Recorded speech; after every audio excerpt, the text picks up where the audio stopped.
네, 여러분 안녕하십니까? 오늘은 금요일이고요. 오늘은 저희 특집 라이브를 마련을 했습니다. 그래서 1부와 2부에 나눠서 길게 진행을 할 계획이고요.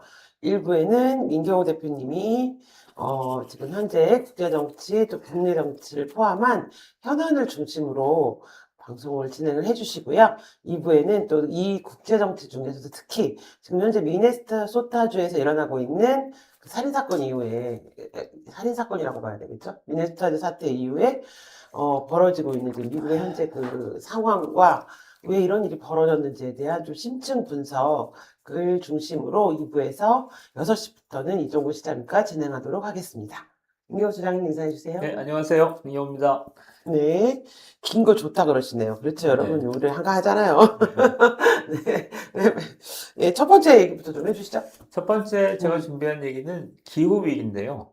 제가 우파 중에서는 기후 문제에 관심을 갖는 몇 안 되는 또는 거의 유일한 사람인 것 같은데 기후위기가 제가 볼 때는 심각해서 그냥 한번 해봤어요. 최근에 나타나고 있는 현상을 보면 미국의 폭설, 그다음에 미국의 폭설이 뭐 심각하죠. 그러니까 신문에 언론 보도에 따르면 한 과반 이상이 영향을 받을 정도로 미국의 어떤 지금 기상재해가 난 상태고 지금 한국의 추위도 막 그냥 범상한 게 아니라 전 세계적인 기후 이변의 한 형태다. 저는 이렇게 느껴지고 언론 기상캐스터들도 그렇게 얘기하고 있고요. 그다음에 호주에서 지금 폭염 50도래요. 50도. 네. 50도가 있어서 그런 거다 싶고 기후위기 관련해서 제가 볼 때는 이제 중요한 게 이제 트럼프가 작년인가 그 에너지 정책을 얘기하는데 화석 연료도 턴했거든요. 네. 턴해서 이제 반면에 중국은 그러니까 신재생 에너지를 하겠다라고 네. 해서 트럼프와 중국 사이에 갈등이 있었던 거죠. 뭐 등등 해서 그리고 또 하나 기후위기는 2030년 정도 되면 저는 지금 2025년이니까 향후 5년 정도 안에는 더 훨씬 심각한 수준에서 벌어질 거다. 그래서 관심을 가졌으면 좋겠다. 뭐 네. 그런 얘기고요.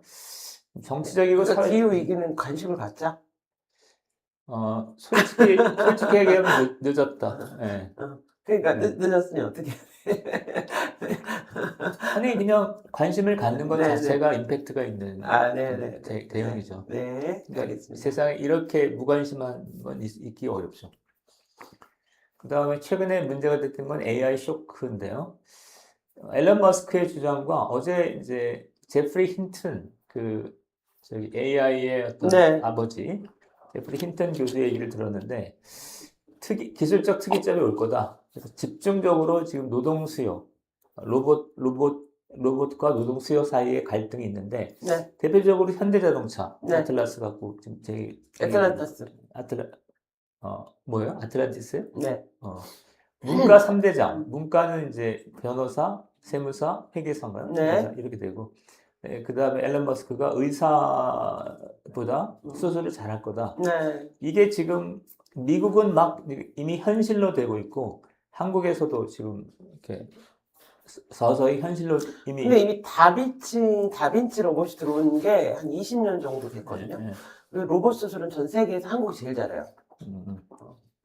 지금도 안과 시술을 하고 있다. 아니, 안과가 아니고 외과 시술을 네, 네. 다빈치 수술로 하고요. 좀 보험이 안 되긴 하는데 네, 네. 전 세계에서 다빈치 로봇 수술은 한국이 제일 잘해요. 그러니까 이미 지금 외과 수술에서 로봇이 로봇이 들어왔다는 게 그 로봇이 뭐 혼자 자율적으로 한다는 게 아니고 그 로봇이 그 의사들이 조종을 하면서 로봇이 정교한 부분, 외과 의사가 좀 수술하기 어려운 정교한 부분들은 다빈치 로봇이 수술을 한 지 한참 됐죠. 근데 저는 요것과 관련해서 제일 좀 쇼킹한 뉴스가 뭐였냐면은 어떤 사람이 짝사랑을 하는 거예요. 실제로 있었던 기사가 나왔는데 짝사랑을 해갖고 재미나이한테 자기가 그 누구를 짝사랑하는데 자기의 막 고민을 상담을 한 거예요. 근데 재미나이가 무슨 짓을 했을 것 같아요? 그 짝사랑하는 상대한테 이메일을 보낸 거야. 지 마음대로. 얘가 너를 짝사랑하는데 이러고. 그래서 그 사람이 왜 네 맘대로 이런 식으로 나 지금 아직 준비가 안 되는데 말을 하고 난리를 쳤냐 했더니 미안하다고 사과를 했다는 거예요. 그게 어제 기사였거든요. 저는 깜짝 놀랐어요. 그래서 재미나한테 절대로 짝사랑 상담을 안 하기로 했어요. 자기 마음대로. 네, 자기가 그냥 그 자기 그 이제 주인이 야 내가 뭐 누구 이제 저라면 내가 박정은 의원님을 너무 짝사랑해. 이 사람은 뭐 이런 게 멋있고 이런 게 멋있고 오늘 나한테 이렇게 했는데 나한테 마음이 있는 걸까? 막 이렇게 상담을 했다는 거예요. 근데 얘가 지가 판단하기에 이거는 전해줘야 되겠다 싶어가지고 그 사람 이메일로 얘가 너를 짝사랑하는데 이렇고 이런 상태라 보낸 거예요. 그래가지고 그 상담자가 화가 나가지고 재민이한테 막 항의를 한 기사가 났어요. 무섭더라고요. 저는 인공지능이 여기까지 왔나? 자기가 그래서 얘한테 아무 상담이나 함부로 하면 안 되겠구나 이런 생각이 들었어요. 핵심은 자율권을 가졌다 뭐 이런 거네요. 네, 애들이 점점 똑똑해지기 판단과 시작해가지고 선택이 좀 무서웠어요. 저는 깜짝 놀랐어요. 그거를 요청하지도 않았는데 자기가 맘대로 그게 이제 어떻게 보면 예전에 공상과학 영화에서 나왔던 일이 현실화되고 있는 느낌이 좀 들긴 했어요. 기타 이제 지금 노화 문제가 그러니까 영세 그죠? 영원히 사는 뭐 영생 이런 의학에서 그런 얘기들이 진행되고 있고 양자 컴퓨팅 어젠가 그젠가 저기 앨런 머스크가 시각 장애와 관련해서 이제 메인들한테 시각을 볼 수 있게 하겠다 뭐 이런 불평을 열었대요. 네. 그러니까 뭐 하루가 다르게 지금 하고 있는데 정치 사회적 맥락을 보면 아까 트럼프와 중국 그 관계에서 중국이 훨씬 더 자연 친화적인 재생에너지를 쓰고 있다 이런 거하고 네. 그다음에 한국에서는 현대장치와 로봇 간의 갈등은 아마 민주노총이 심각한 타격을 받는 형태로 끝나겠죠. 지금 이재명 대통령이 현자 쪽 로봇 쪽 손을 들어줬잖아요. 네. 그거를 근데 참 이재명이라는 사람의 캐릭터가 독특하다 싶기는 해요. 근데 저는 현대자동차 노조나 민주노총도 참 대단하다 싶은 게 이게 만약에 보수 정부에서 대통령이 저렇게 얘기를 했다, 좀 파업 들어갔을 거야. 아마. 근데 의외로 그냥 약간의 항의 정도에서 끝나더라고요. 근데 대통령이 뭐 현대자동차 측 손을 확 들어줘 버려가지고. 네. 압도적인 여론 균형이 무너졌기 때문에 현대자동차 민주노총은 그러니까 민주노총의 상징적인 단일 사업장인데 막 버티기 쉽지 않을 거다. 저는 그렇게 보고. 네. 그다음에 한국에서 가장 중요한 거는 50대 중고령층과 20, 30대 청년층. 저는 이제 한국 사회의 계급 구성을 얘기한다면 여기가 하이라이트라고 생각합니다. 네.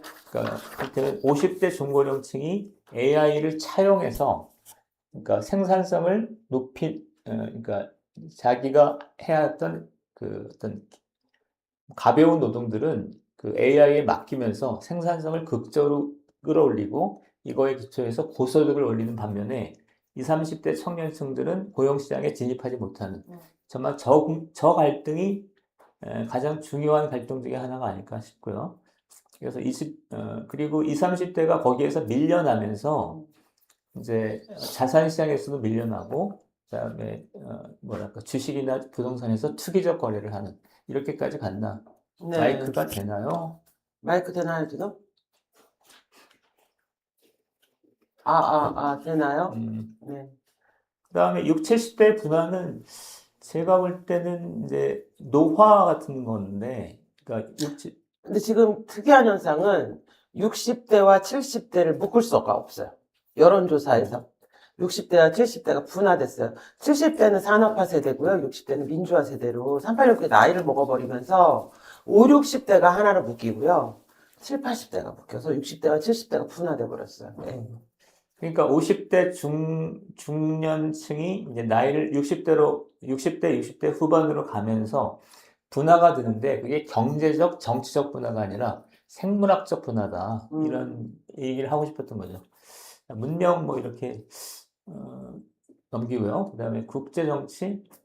이거는 이따가 민주노총 오시면은 조금 더 넘어가시죠. 진행을 하도록 하려고 합니다. 네. 트럼프에 대한 태도가 갈수록 지금 이것만 지적하면 저 이제 카톡 같은 걸 많이 오는데 트럼프를 칭찬하고 트럼프가 이란을 침공한다거나 베네수엘라를 침공하는 거를 열광적으로 지지하는 그룹이 있어요. 꽤 많아요. 그러니까 우리나라가 지금 극자, 극우, 중도 이렇게 나뉠 수가 있잖아요. 그러면 이제 트럼프에 대한 태도로 극우와 중도가 나뉘어요. 또. 그러니까 중도적인 사람들은 이 트럼프 미친놈이다. 저는 너무 피곤하거든요. OECD가 앞으로 미국 대통령 선거에는 OECD 국가에 투표율도 전 반영해야 된다고 생각할 정도로 너무 피곤하고 동맹국의 투표율도 반영해줘야 되지 않을까 싶을 정도로 트럼프가 너무 피곤하게 하고 있는데 이거에 대해서 트럼프를 찬양하는 게 이제 극우 집단들은 트럼프에 대한 어떤 이 음모론적 시각으로 찬양을 해요. 우리를 구해러 오줄 해방군이다 이렇게. 반면에 또 극자는 예를 들면 트럼프가 베네수엘라를 침공했는데 그렇다고 해서 마두로를 찬양하는 건 아니잖아요. 근데 또 그 사람들은 미국에 공격받는 모든 이란이나 마두로를 찬양하는 그런 이제 입장을 취하고 있어요. 그래서 지금 대한민국이 트럼프를 중심으로 해서 3분화되어 있는 것 같아요. 지금 그러니까 좀 논쟁적인 얘기를 한다면 트럼프가 이재명 정부에 대해서 어떻게 생각해요? 트럼프가 이재명 정부에 네, 대해서 길들이기를 하는 것 같아요. 저는 이렇게 강아지 길들이듯이 물어와! 이런 거 있잖아요. 그러니까 이재명 정부에 대해서 우리가 생각하는 것보다 정말 되게 면밀하게 판단했다. 그래서 이재명을 다룰 줄 안다, 이 사람이. 이런 느낌이 들어요. 그래서 트럼프는 이게 뭐 이재명, 그러니까 예를 들면 문재인 정부 때처럼 미국이 대한민국의 어떤 요 자경화를 경계하는 게 아니고 쟤는 내가 길들일 수 있다. 저는 그래서 지금 이재명 정부를 갖고 논다 이런 느낌이거든요. 저는. 그 제가 얘기하고 싶은 거는 그러니까 이재명 그렇게 갖고 논다 이런 거는 국제 정치에서 있을 수 있는 어떤 실갱이 같은 건데 트럼프 정부 최근에 갖고 있는 의문은 트럼프 행정부의 주요 인사들이 그러니까 이재명과 사상적으로 사상적 문화적으로 거리를 두면서 그러니까 이재명 정부를 좀 궁지에 몰고 있는 게 아닐까 이런 생각이 좀 들어요. 그러니까 이재명이란 사람을 아는 거예요. 이재명이란 애는 어떤 이념이 아니고 약간 좀 솔직하게 말하면 좀 약간 속된 말로 소인배 양아치기 때문에 우리가 사상 이념을 핑계로 얘를 궁지로 몰면 얘는 빤스까지 벗어서 다 내줄 애다. 라고 생각을 하면서 저는 이 이재명의 친중적인 어떤 이미지를 오히려 자기네들의 협상 카드로 이용하고 있는 게 아닌가 이런 생각이 저는 좀 든다는 거죠. 그러니까 거기서 협상 카드는 그냥 어떤 드라이하게 객관적으로 그러니까 주고받는 어떤 협상 전략 같은 거잖아요. 근데 그게 아니라 트럼프의 본성이 이재명과 본질적으로 어긋나면서 이재명을 좀 궁지로 몰아넣는 게 아니냐, 뭐 그런 얘기예요. 차이가 안 느껴지나요? 저는 어, 그렇게는 좀 생각 안 해요. 트럼프가 그렇게 어떤 이념이나 가치가 없는 인간이기 때문에. 이재명하고 비슷한데, 이재명보다 한 5수 위인 고단수의, 양아치다, 뭐 이렇게 저는 아니, 그게 뭐랑 관련이냐면, 트럼프가 만약 그러하다면, 우리나라 극우 세력들은 굉장히 장기화되면서 좀 크다고 봐요. 그러니까 트럼프의 사상적인 어떤 사상적인 노선과 맥을 같이 하면서 우리나라 극우가 일정한 사상적 자양분을 얻으면서 오래 갈 거다. 이렇게 보는 게 있어서 이건 나중에 또 다시 한번 네. 보면 될 것 같고. 네. 다음은 안 대표 얘기를 좀 해볼까요? 한동훈 얘기 아무래도 뭐 이게 지금 집중적으로 제일 하죠. 예. 시끄러우니까. 예. 네. 제가 저는 지금 벌어지고 있는 거는 뭐 그 좀 평이한 그러니까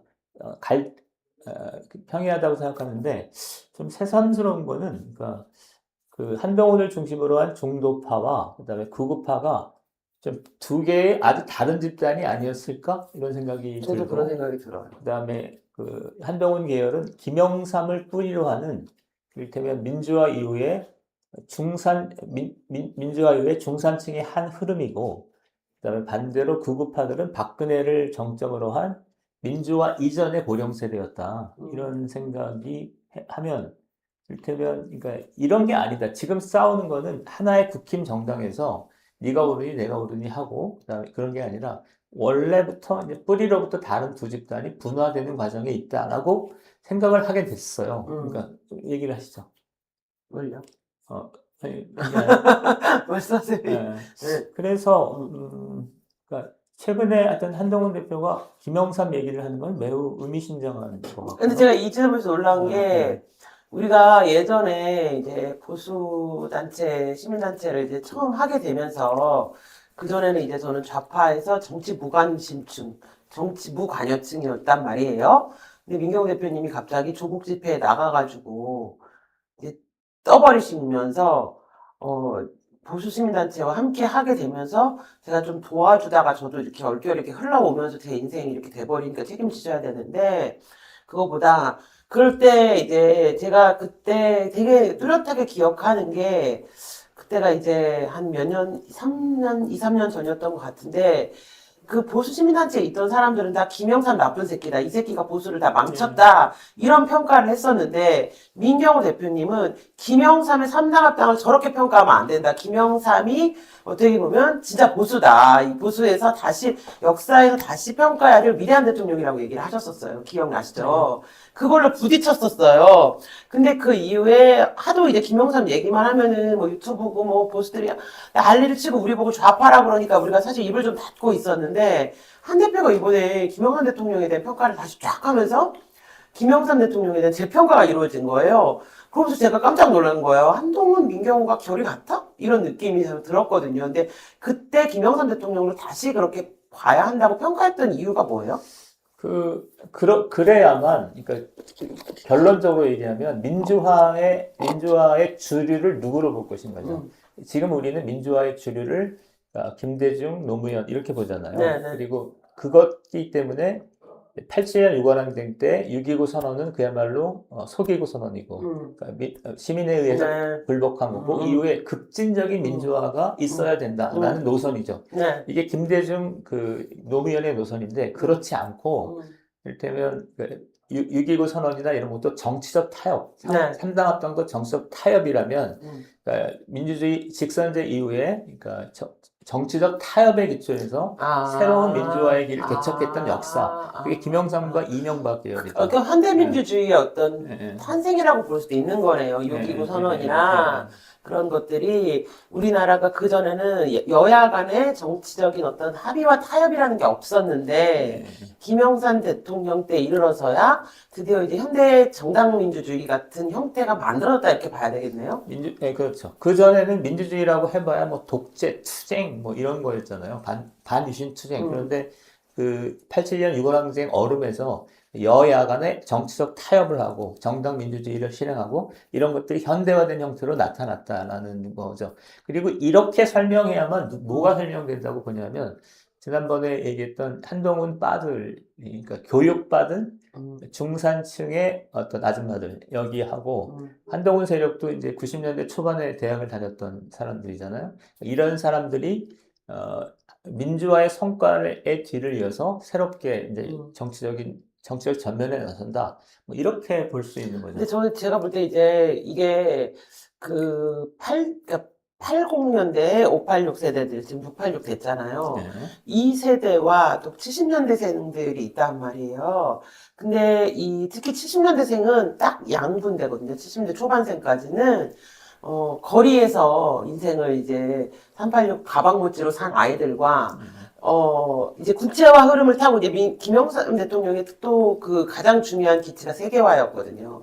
그래서 한국이 OECD에 진입을 하거든요. 김영삼 대통령 때문에. 그래서 그전에는 이제 그 한반도 내에 어떻게 보면 좀 약간 우리끼리 민족주의나 뭐 이런 것들이 더 강했다면 김영삼 대통령 때 전면적인 개혁 개방을 하면서 세계와의 교류, 세계 속의 한국으로 이렇게 딱 영입을 이렇게 진입을 하게 되는 그때 결정적인 시기였기 때문에 90년대 초반 학번들이 유학도 많이 가고 어학연수 되게 많이 가면서 외국의 흐름들을 선진국의 흐름들을 되게 많이 쭉쭉쭉 흡수하면서 좀 어떻게 보면 최초로 국제적인 어떤 그런 세계화의 세례를 받은 세대란 말이에요.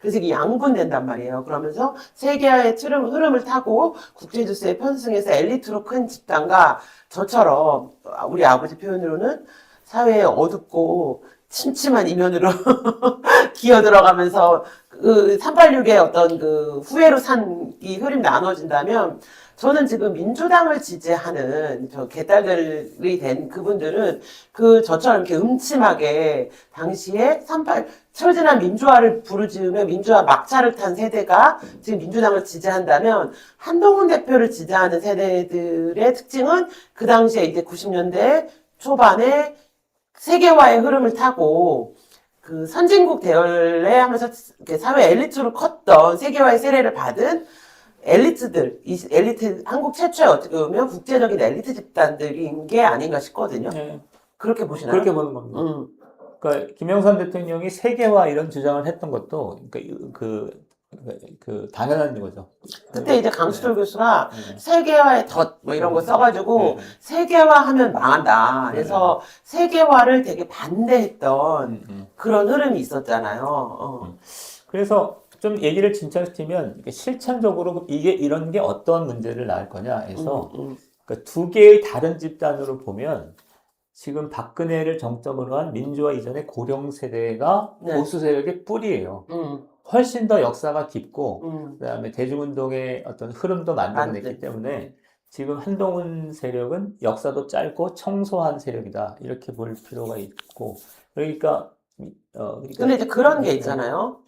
그 386, 그러니까 소위 운동권 세력, 민주당 지지자들은 아주 오래전부터, 한 70년대부터 지금까지 집회와 시위 문화에 아주, 어, 저기, 누가 그러던데 AI 수준이라고 거의 그냥 완전히 쩔은 집단이잖아요. 집회에 나가면 벌써 딱 그냥 집회에 대한 거부감도 없고 집회를 어떻게 해야 되는지 너무 유전적으로 그냥 딱 알잖아요. 근데 그 박근혜 대통령을 지지하는 그 보수 집단들의 특징은 뭐냐면 박근혜 대통령 탄핵 이후로 거리로 나온 거예요. 그때부터 이제 거리 투쟁으로 아스팔트 태극기 뭐 이렇게 부대가 돼버렸잖아요. 아스팔트 부대.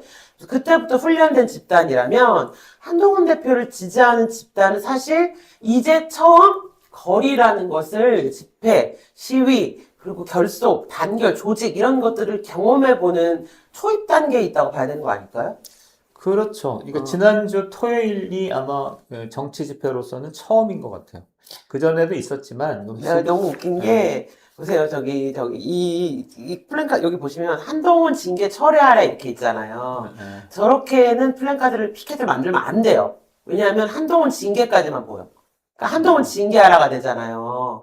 그리고 그런 식으로 한동훈 제명 철회하라 이러니까 이제 시위 좀 했던 사람들이 나와갖고 야 이거 한동훈 제명이 보여. 그러니까 보통은 한동훈 한 줄 쓰고 밑에 징계 철회 이렇게 써야 되는데 한동훈 징계 철회하라 이러면 한동훈 징계로 보이는 거예요. 한동훈 사태로 보이는 저기로 보이는 거예요. 그러니까 저런 피켓 하나를 만들 때도 굉장히 이제 아마추어틱한 거죠. 그 보면서 사람들이 이거 사진 잘못 찍으면 한동훈 징계까지만 나와. 이렇게 쓰면 안 돼. 징계 철회 이렇게 써야지. 제명 철회 이렇게 써야 되지. 한동훈 제명 철회하라 이렇게 쓴단 말이에요. 그러니까 이건 별거 아니지만 사실 저거는 피켓 만들 때 최고 금기거든요. 저렇게 만들면 절대 안 되거든요.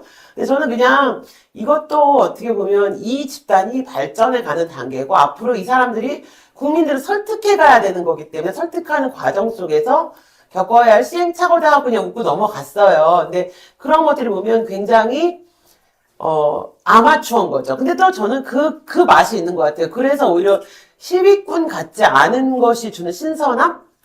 순수함? 뭐 이런 느낌도 있고 그렇긴 했어요. 예.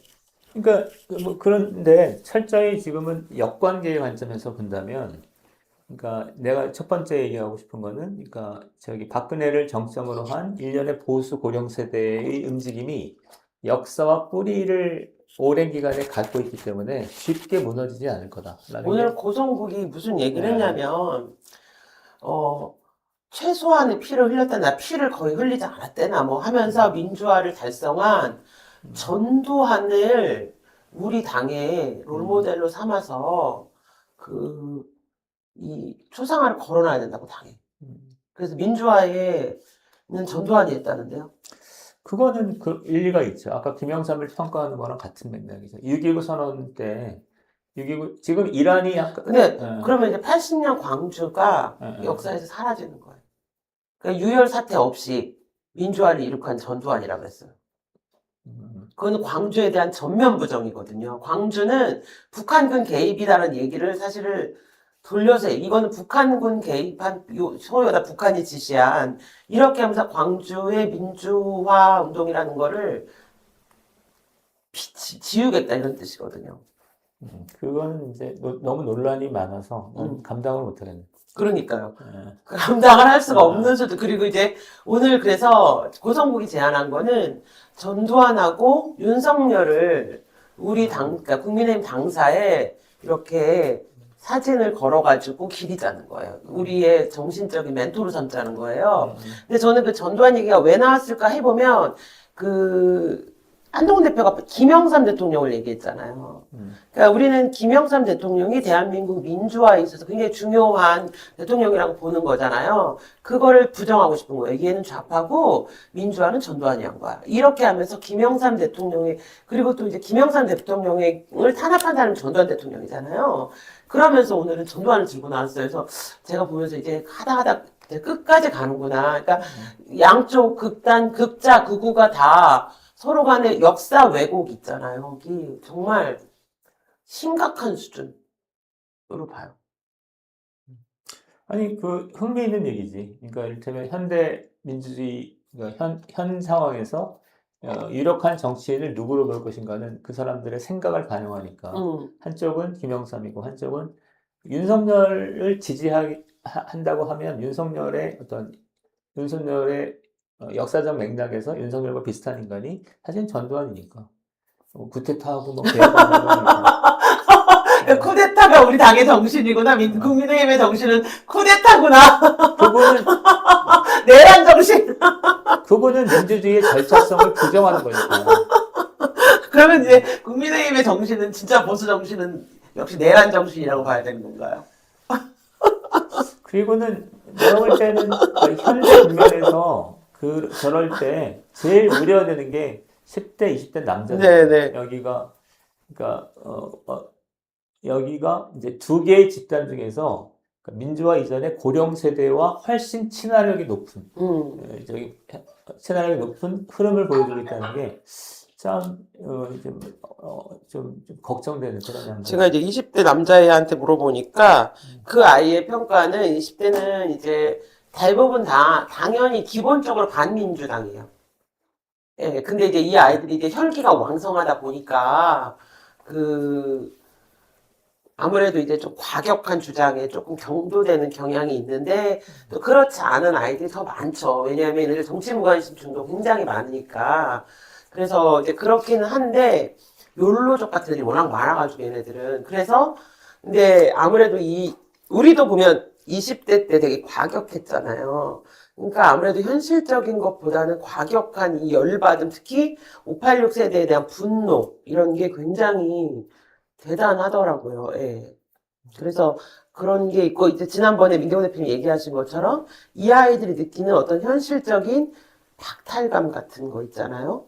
특히 자산시장에서의 배제, 소외가 되게 커요. 오히려 취업은 사실 아이들이 저희 아이랑 어제 얘기를 하다 보니까, 공기업에 취업하는 건 어때? 그랬더니, 공기업은 그냥 가는 거고, 근데 이제 나는 뭐 얘네들은 삼성전자나 하이닉스나 이런 걸 생각하는 거고, 공기업에 대한 취업을 그냥, 공기업은 그냥 거기 못 가면 가는 거고, 이렇게 생각하면서 사실 취업에 대한 어떤 불안은 생각보다 높지 않더라고요. 근데, 물론 이제 얘는 이제 서울의 공대생이니까 취업이 가장 잘 되는 아이니까 그럴 수는 있는데, 취업에 대한 고민보다 자산시장에서의 배제와 페미니즘, 이런 것들에 대한 분노가 굉장히 크더라고요. 그리고 이재명이 대한민국을 베네수엘라로 만들 수 있다. 이런 불안함. 그러니까 우리의 노후를 이재명이 다 팔아먹을 거다라는 불안함 이런 게 좀 있더라고요. 여하튼 그 20대 남자들이 무언가 일을 벌일 것 같은데 그 일을 벌리는 지금 단계의 어떤 노선과 사상이 하여튼 극우 세력하고 비슷한 흐름을 보이고 있어서. 근데 저는 약간 이 문제에서 어떤 생각이 들었냐면 저는 이제 그 대한민국에서 이제 보수주의에 대해서 얘기도 많이 듣고 공부도 좀 하고 이렇게 보면서 이게 나하고 좀 맞는 사상이구나 이런 생각을 하게 됐거든요. 근데 그리고 나서 느꼈던 건 본인이 이제 뭐 어쨌든 국민의 보수당이잖아요. 그 보수를 지지하고 자기가 친 보수래. 그래서 맨날 민경호는 좌파다. 뭐 너는 나보고도 뭐 이 위장 보수야 이렇게 욕을 하시는 분들 있잖아요. 근데 얘기를 해보면 정말 보수주의를 몰라요. 아예 보수가 뭔지를 모르더라고요. 자기는 보수고 막 맨날 보수 감별하고 점수 매기는 분들이 실제로 보수를 몰라요. 그리고 되게 아까 말씀하신 것처럼 의회 민주주의를 부정하고 공화주의를 부정한단 말이에요. 근데 자기는 보수래.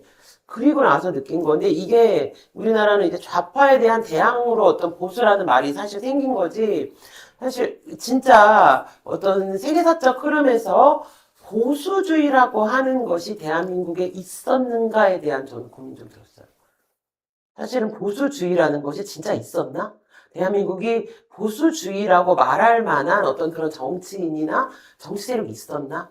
그냥 본인들이 부르짖을 뿐이지 실제로 그것을 체화하고 논의하고 고민했던 집단이 있었나? 이런 생각이 드니까 어쩌면은 지금 이 한동훈 대표를 지지하는 이 세력의 탄은 지금 현재는 새가 커 보이진 않지만 어 정말 이제 제대로 된 보수주의의 탄생이구나. 대한민국에도 보수주의를 이념으로 하는 보수주의 이념 집단의 탄생이 아닐까 이런 생각이 저는 좀 들더라고요. 그렇게 볼 수 있죠. 음, 그러니까 이승만이나 박정희를 이제 보수의 뿌리로 보는데, 음.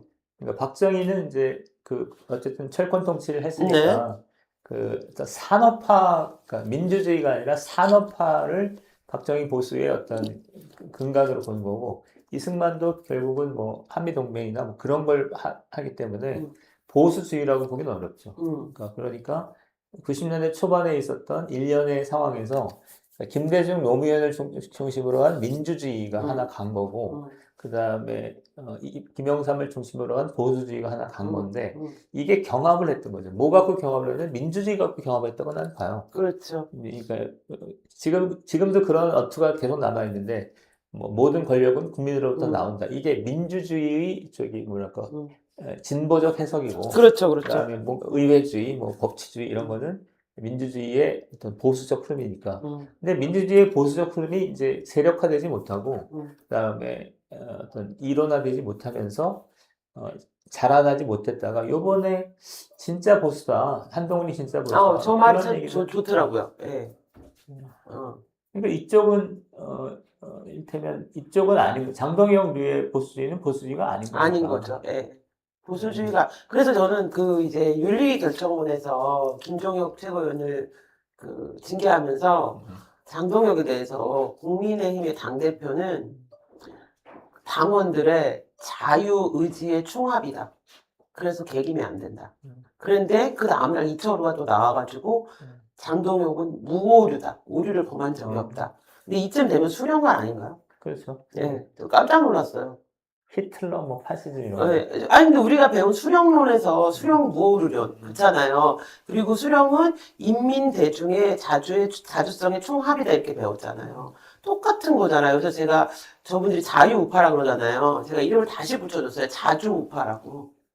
개인의 자유를 보장하는 게 아니고, 개인의 자유의 총합을 우린 자주라 그러잖아요. 그러니까 그런 차원에서 이번에 그러니까 4일 한동훈 대표의 제명이 됐는데 제명이 된 결과를 어떻게 해석하고 음, 어떻게 갈 것인가 해서 음. 나는 이제 한 정당에서 그 한 의회 아, 집단이 네. 무자비한 폭거를 저질렀다. 이게 아니고 원래 다른 원래 애들이었다. 다른 애들이 불안한 하려다 동거를 하다가 이렇게 이혼했다. 뭐 그게 이제 그 분당의 아니 저기 대명의 형태로 나타나긴 했지만 음, 원래부터 다른 집단이라는 성격이 강하다. 그다음에 그렇기 때문에 그리고 얘네들이 그러니까 음, 조갑재 선생이 난 오류가 여기 있다고 음, 생각하는데 조갑재 선생을 대부분 다 공감을 음, 하면서도 조갑재 선생, 정기재 선생 이런 사람들 얘기를 해보면 음, 뭐냐면은 저기 계엄에 대한 생각을 바꾸면 음. 얘네들 같이 갈 수 극우 있다. 집단이 변할 거라고 응, 생각하더라고. 아니 그런 게 그러면 진작 변했지. 그러니까 응. 이 집단은 그러니까 어지간한 어떤 충격에 의해서는 이거 충격에 의해서는 변하지 않을 거다라는 게 내 생각이에요. 오래 갈 거라고. 그러니까 그다음에 사실 어느 정도 그냥 역사적으로 도태되는 시간이 필요한 거지 설득돼서 같이 갈 수 있는 집단이 아니다 이렇게 음. 보시는 거군요. 그러니까 갑오농민 전쟁하고 음. 갑신정변에서 갑오농민 전쟁의 흐름으로 갈 거다. 아, 그러니까 계속 가고 기층에 계속 흘러들어. 그 다음에 두 근데 번째 갑신정변이 가보농민 전쟁한테 치면 나라가 식민화 되는 거 아닙니까? 그 다음에 이제 내가 하고 싶었던 얘기는 이제 그렇기 때문에 그 한동훈 계열에서 이번에 어떤 제명 사태를 조금 더 심각하게 볼 필요가 있다. 음, 그러니까 새로운 정치 집단의 출현, 세전의 어떤 그걸로 보고 그러니까 이제부터는 이념도 좀 잘 갖추고 네, 그다음에 네, 조직도 좀 네, 잘하고 네, 해서 네. 한국 사회의 새로운 어떤 탄생, 새로운 집단의 어떤 여망으로 볼 필요가 있겠다. 그렇게 보면 좋을 그렇게 것 볼 수 같아요. 있겠네요. 그러니까 아예 우리가 87년 6월 항쟁 이후에 소위 이제 586 집단이 새로운 어떤 주류 집단으로 탄생하는 것처럼 이번 제명 이후에 이제 계속되는 집회 시위 조직화 과정을 통해서 정말 진짜 보수주의를 체화한 한국 사회에 제대로 된 보수 집단의 탄생을 이다 이렇게 보고 그것을 만들어야 된다 이렇게 보시는 거죠? 예, 그렇다고 보고요. 왜냐면 음. 그렇게 할 때 항상 음. 이념의 담지자가 필요하거든요. 누가 그걸 어, 할 건데. 어, 어. 그러니까 내가 관심 있게 봤던 거는 이제 60대에 좀 배운 그러니까 주부들이 지금 열광적으로 하는데 이걸 어떻게 볼 것인가인데 내가 그거 플러스 그다음에 조금 더 이렇게 뭐랄까 네. 남자들 생활인들 이런 쪽으로 가고 10대 20대 남자들을 포섭하고 뭐 이런 남자들을 설득하고 이런 게 필요하고 그러니까 근데 지금 제가 어제도 말씀드렸지만 한국사에서 개딸도 그렇고 극우도 그렇고 한동 대표 팬덤도 그렇고 대부분 다 여성이 주류예요. 그래서 제가 웃으면서 이제 대한민국은 40, 50대 여성이 정치의 주요 소비층이야라고 말씀드렸잖아요. 이게 한동 대표 지지자만 그런 게 아니고 대부분 다 그렇다면 단 말이에요. 그러면 이제 거기에 플러스 알파를 붙이는 데 있어서 좀 더 사회에 좀 그러니까 주류 생산 현장에서 있는 그쵸? 그런 사람들이 더 많이 마치 87년 때 넥타이 부대 붙듯이 여기에 더 그런 세력들이 많이 붙어주면서 하나의 세력으로 가야 된다 이렇게 말씀하시는 거죠? 주부들이 그러니까 먼저 붙은 거는 그 생활 조건 때문에 그렇다고 봐요. 그러니까 낮에 활동하기가 어렵잖아요, 남자들은. 그치. 그렇다고 해서 남자들을 배제하는 안 거는 되지. 안 되죠. 그러니까 그리고 남자들이 아직은 관망하지만 나중에 열광적으로 가세할 거라고 보거든요. 그러니까 무슨 말인지 알겠네요. 중수청 같은 그런 전략을 세울 필요가 있는 거죠. 그러니까 어차피 이거는 확대돼야 되는데 그 확대되는 과정에 그런 사람들을 더 많이 끌어들일 수 있는 어떤 그런 조직과 전술이 필요하다. 그러니까 1단계는 뭐냐면, 뭐, 위드푸니를 중심으로 한 팬덤과 같은 50대, 60대 주부들을 대상으로 한 어떤 팬덤인데, 지지난주인가 토요일 날 뭐 한 10,000명 모였을 때, 20,000명 모였을 때, 그때는 정말 정치 집회 같아. 옆에서 볼 때는. 그러니까 정치적 성격의 어떤 새로운 집단이 출현했다. 이렇게 보이는데, 근데 이후에 또 갈 길이 많잖아요. 그러니까 이념 정비, 그다음에 뭐 조직적인 새 구축, 그다음에 어떤 조직의 새로운 어떤 계급 계층의 어떤 형성 뭐 이런 것들을 이제 앞으로 해야 될 것 같아요. 오케이, 알겠습니다. 네. 그러면 오늘은 결론은 오늘의 이제 민 대표님 하신 얘기를 좀 요약을 해보면 지금 한동 대표 제명 이후에 이렇게 쭉 보여지는 어떤 그런 조직된 이 팀은 그냥 단순히 국민의힘 내부의 내분이 아니고 애초부터 산업화, 그러니까 박근혜 대통령을 중심으로 했던 박정희 대통령, 어떤 산업화 중심 반공 세대와 이제 선진국 한국을 이제 새로 생성된 어떤 엘리트 집단을 중심으로 한, 새로운 보수, 진짜 어떻게 보면 보수주의를 체화한 집단이, 애초부터 불안한 동거를 하다가 이제 갈 길을 간 거다. 그러면 이제 한국 사회의 주류는 어쨌든 간에 한 대표를 중심으로 한 새로운 보수 집단이라고 본다면 이 집단이 현재 있는 이런 팬덤층을 넘어서 사회 현상으로 더 많은 사회 주류층을 결집하고 만들어서 이것이 현상이 될 수 있게 새를 결집해야 된다. 이렇게 보신다는 거죠? 그렇구나. 네. 좋은 얘기네요. 좀 오늘 이 내용을 좀 들을만한데? 재밌네요. 네. 그러니까 계엄을 찬성하냐 반대하냐는 굉장히 소소한 하나의 현상일 뿐이지 애초부터 같이 가긴 어려운 결이 다른 집단이라는 거잖아요. 그게 사실 저는 그게 이제 어디서 부딪힌 거냐면 이준석을 내쫓는 것부터 시작해가지고 계속 부딪혀 왔다고 봐요. 그러네요. 네, 그 다음에 이제 국내 정치로 이거 좀 잠깐 해볼까요? 뒤에 오셨기 때문에 좀 빨리 할게요. 아니, 괜찮나요? 네네. 부동산 문제를 좀 주목했으면 좋겠다는 게 제 생각인데요. 부동산 잘 몰라서 근데 아주 특이한 현상은 이재명 대통령이 4번에 걸쳐서 SNS에 아주 강경하게 자기의 입장을 토로했죠. 네. 그리고 그 다음에 1월 29일 날 엊그제 그 6만 어디지? 몇만 가구 네. 부동산 공급 정책을 폈는데 지금 이 상태면 그러니까 지금 부동산을 둘러싸고 이재명 정부와 그다음에 서울의 중상층 네네. 충돌할 거로 보입니다. 네. 만약에 이재명 대표의 메시지가 또는 전략이 성공한다면 서울 중산층을 중심으로 그러니까 꺾이는 거죠. 그러니까 그러면 이렇게 되면 정치적 반대 세력으로 조직화할 걸로. 너무 무서운 네. 말은 정부를 이기는 시장이 없대요. 음, 그건 공산주의 사상이잖아요. 음, 정부가 시장을 완전히 통제할 수 있다고 믿는 거잖아요. 음, 저는 그런 발언을 그건 대한민국의 헌법에도 위배되는 발언이라고 생각하거든요.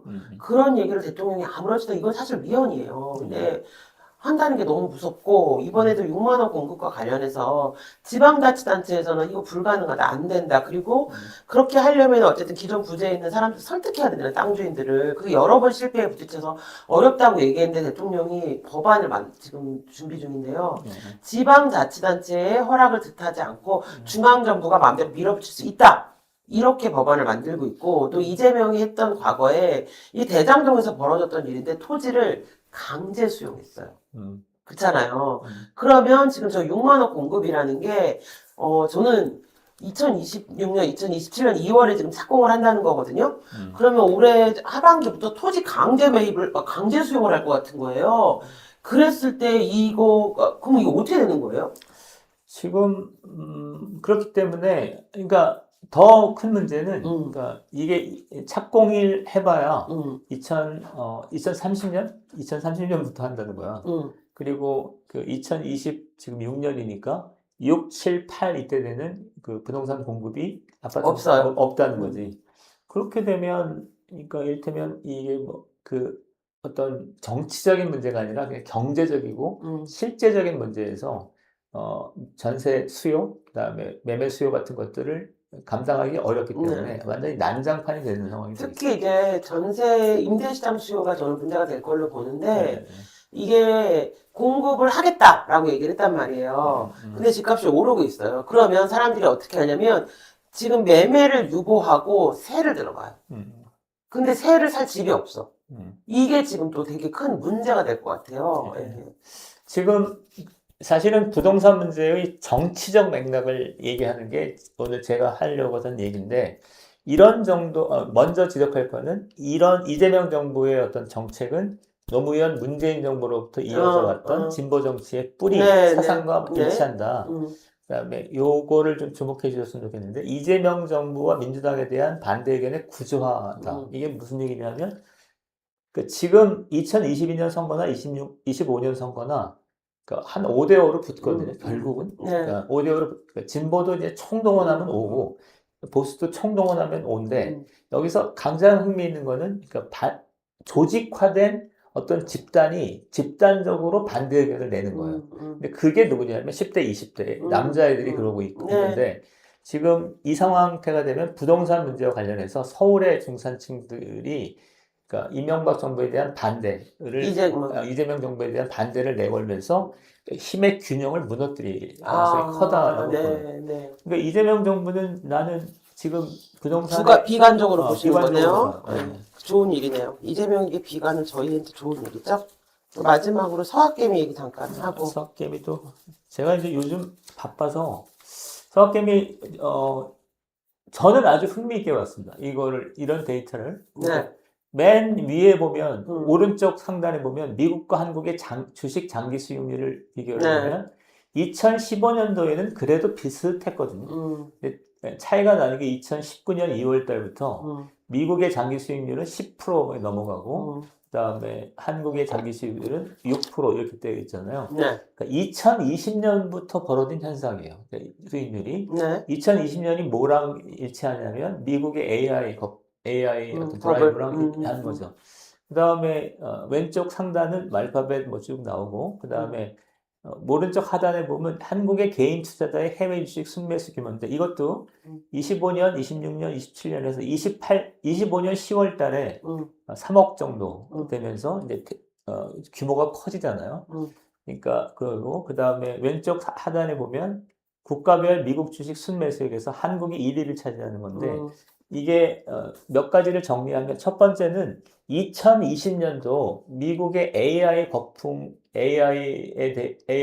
대해서 한국이 어떻게 대응하느냐의 문제다. 음, 대응할 것인가의 문제고 여기에 이제 여기에 한국 그 국민들이 이제 여기에 미국 주식을 사는 형태로 대응을 하면서 구조적으로 어떤 문제가 생겼냐면 지금 달러 수요가 넘치니까 네, 환율 문제가 터진 거죠. 음, 그리고 그다음에 이제 그거의 여파 중에 하나가 이제 삼성전자, SK 하이닉스 같은 데가 이제 뭐 수익률이 높아지고 이런 건데 자 어떻게 생각하세요? 말이 좀 저는, 예. 그러니까 지금 2020년 그 AI 그거 관련해서 그러니까 뭐냐면, 그러니까 저렇게 미국과 한국의 주식에 대한 이게 장기 수익, 이게 벌어진 이유는 한국이, 그러니까 문재인 정부 이후부터 혁신적인 기업, AI 시대에 맞는 혁신 기업을 갖지 못한 거예요. 미국은 그런 AI 혁신에 올라탔고요. 한국은 거기서 이 기업 규제가 너무 심하면서 혁신적인 기업을 갖지 못하면서 지금 거기서 잠깐 벌어지고 있다고 저는 봐요. 삼성전자 하이닉스는 삼성전자하이닉스는 반도체 강세 그룹이지 차기에 있는 AI 혁신 그룹이 아니고 저때 뭐가 버블이 있었냐면요. 2차 전지 버블이 있었어요. 그러니까 한국에 있는 에코프로 같은 2차 전지 기업들이 주당 80만 원, 90만 원까지 갔었거든요. 근데 그게 쭉 꺼지면서 지금 엄청 떨어졌다가 지금 조금 다시 올라가기 시작하는데 지금 뭐냐면 사람들이 미래 산업에 대한 어떤 장기적인 그런 전망을 보면서 미래 산업에 장기 투자를 한단 말이에요. 근데 미래 산업을 한국이 갖고 있지 못한 거예요, 지금. 반도체는 지금 당장은 호황인데 우리가 지금 현재 이제 미래 먹거리를 준비하는 AI나 로봇이나 이런 미래 산업에서의 어떤 선도 기업이 될 만한 기업을 키워내지 못했기 때문에 당연히 장기 투자 비율이 떨어질 수밖에 없고 이거는 한국이 사실 어떻게 보면 혁신적 미래 산업의 그 열차에 올라타고 있지 못하는 굉장히 좀 암울한 현실로 봐요, 저는. 그러면 그러니까 분석이 2020년대에 AI 어떤 네, 네. 열풍에 AI 어떤 그거에 음. 한국이 따라가지 올라타지 못한 못했던 거죠. 것에 예. 어떤 주식 네. 금융시장의 네, 표현이다. 그러고 네. 있고요. 그러니까 삼성이나 SK가 하이닉스가 되게 지금 좋은 그룹이긴 하지만 사실 그러니까 삼성이나 하이닉스 같은 우리나라의 리딩주까지도 심지어 미국의 다른 그 엔비디아나 이런 탤런티아 같은 기업의 이 주가 흐름을 왜 영향을 받는다는 거예요. 그래요. 그러면 그게 하나고 2020년대에 있었던 AI에 어떻게 음, 대응했는가 음. 그게 하나일 거고 난 이걸 보면서 한국의 옛날에 반제 반미할 때처럼 국민 경제가 구조적으로 음. AI를 선도하는 미국의 당연히 그렇죠. 당연히 당연히 종속이라는 표현이 그렇죠. 그런데 거기에 편승돼 있구나 이런 음. 생각이 들었고 그것의 한 현상이 이를테면 저렇게 되면 환율 문제가 생기잖아요. 중국 같은 경우는 그래서 국가 차원에서 엄청난 그냥 국가가 그냥 밀어붙이면서 이 산업을 가고 있잖아요. 데이터 산업이나 AI 산업을. 그렇기 때문에 미국이 사실 중국에 대한 위협을 느끼는 건 어떤 옛날 같은 안보의 문제가 아니거든요. 산업 경쟁력에 있어서 미국은 어쨌든 시장 경제잖아요. 근데 중국은 국가주도 경제니까 데이터는 국가가 주도했을 때 시장하고 비교할 수 없는 정도의 경쟁력을 가질 거 아니에요. 중국 인구도 많은데. 그런 것에 대한 위기가 이런 것들이 사실 트럼프 대통령을 만든 또 결과로 나왔다고 저는 보거든요. 그러니까 그런 것들을 조금 대한민국 이제 분석을 정부가 그런 걸 고민해야 되는데 우리 대통령이 생리대 말고는 관심이 없으셔가지고 그러네요. 근데 한국은 이제 이 와중에 전 세계가 AI 막 경쟁에 제가 최근에 중국 드라마 하나를 봤는데 그 태양광 그 산업을 중심으로 만든 드라마예요. 그 중국이 태양광에 얼마나 애를 쓰고 있는가가 딱 보여요. 거기 사막이 있으니까. 근데 이제 그래서 중국은 그런 산업, 또 미국은 미국대로 AI나 이런 뭐 실리콘밸리를 중심으로 한 이런 테크노 그러니까 마타 이렇게 가고 있는데 대한민국은 이제 생리대 문제가 지금 제일 또 이슈가 되고 생리대가 뭐예요? 생리대가 비싸서 무상으로 공급해야 된다 그러고 아, 설탕세를 도입해야 된다 그러고 그래서 아, 이제 생리대와 설탕 이게 지금 핫 이슈고요. 이 와중에 군인들 애들 군 공무원 애들은 적금 붙잖아요. 그 매칭 펀드를 국가가 반 내가 반 내야 되거든요. 근데 그 매칭 펀드 약속한 걸 못 주고 있어요. 돈이 없어서. 음, 진짜 암울하죠. 이재명이 그런 사람입니다. 그래서 얼마 전에 제가 여기 백화점에서 뭘 사는데 그분이 뭐 너무 어렵다고 막 이런 얘기 하시면서 그래도 정부가 나아진다고는 하는데 나 지금은 좀 힘들어요. 이러고 제가 너무 열받아가지고 나아지긴 뭘 나아져요. 지금 군인들 월급도 못 주고 있는데 진짜요? 그럼 군인들 적금 모아놓은 거 지금 못 주고 있잖아요. 정부가 돈이 없어서 국민들 15만 원씩 나눠주느라고 그랬더니 깜짝 놀라더라고요. 그래서 저는 이런 것들을 좀 국민의힘이나 이제 우리가 적극적으로 홍보하면 좋겠는데 그 아줌마도 약간 이재명 지지자였던 것 같아요. 근데 내가 군인들 월급도 못 주겠다 했더니 깜짝 놀라면서 되게 당황하더라고요. 근데 참 또 이제 국민의힘은 아무래도 지금 한동훈 대표밖에 보이는 게 없고 대통령 생리대밖에 보이는 게 없고 이런 현실이에요. 가슴이 아프네요. 네. 그렇습니다. 오늘 저희 이제 1부는 여기까지 진행을 하고요. 여러분 나가지 마시고 오랫동안 기다렸던 근데 오늘 편 좋았어요. 네. 네, 오늘 역시 민경 대표님 혼자 할 때보다 저랑 같이 할 때 좀 내용이 더 풍부해지시는 것 같아요. 예. 뭐죠, 이 영혼 없는 대답은? 영혼을 실어서 대답해 주세요. 예, 그렇습니다. 네. 그래서 이제 이정근 실장님하고 지금 미국의 미네소타주에서 벌어지고 있는 현상을 이종 실장님이 조금 심층적으로 분석을 해오셨어요. 지금 또 실제로 미국의 미네소타주에 미국의 문화인들이 다 모이고 있어요, 지금. 그러니까 거기가 반 트럼프 투쟁의 성지가 될 것 같아요. 그래서 그 얘기를 중심으로 좀 진행을 해보려고 하거든요. 그래서 이정근 실장님 좀 보셔주세요, 여러분. 네. 그리고 여러분 저기 이번 주 계속해서? 토요일 날 끊었다 가면 사람들 그나마 얼마 안 되는데 나가서 그 토요일 날 31일 날 또 여의도역에서 그 집회가 있잖아요. 지금 민경호 대표님도 얘기하셨고 또 많은 분들이 얘기를 하시는데 지금은 어떤 하나의 세력의 탄생이라고 저는 봐요. 그래서 가능하면 많은 분들이 함께 와서 이 시위가 조금 더 이렇게 많이 발전했으면 좋겠고, 또, 저는 저한테 너 좌파에 있었으니까 시위를 많이 해봤으니까 그런 노하우를 좀 알려줘라, 이러시는 분들도 있어요. 근데 물론, 근데 이 집회를 주최하는 주최 측의 공식 요구가 없었기 때문에 제가 막 참견하지도 않았지만, 또 한편으로는 그런 마음도 있는데, 이 집회가 앞으로 잘 가야 되는데, 근데 저는, 이제 좌파들이 그런 어떤 집회 문화를 만들 때까지는 수십 년 동안의 어떤 집회와 시위를 거쳐오면서 만들어낸 자기들의 문화인 거잖아요. 그리고 또 태극기 부대도 태극기 부대 나름의 막 성적이 흔들고 이스라엘이 흔들고 이런 것들이 또 태극기 부대도 몇 년 동안 만들어온 자기들의 문화인 것 같아요. 근데 저는 우리는 또 우리만의 문화를 또 많은 시행착오를 겪으면서 만들어야 하는 게 아닌가. 그래서 가능하면 그런 조언들을 좀 최소화하고 우리 모이시는 구성원분들이 함께 논의하고 이야기하면서 더 좀 멋진 문화, 우리만의 좀 세련되고 선진적인 문화를 만들지 않을까 그런 기대를 하고 있어서 좀 우리 함께 동참하면서 같이 예쁜 문화를 만들었으면 좋겠습니다. 그리고 드디어 이종훈 실장님 오셨습니다. 2부 진행하도록 하겠습니다.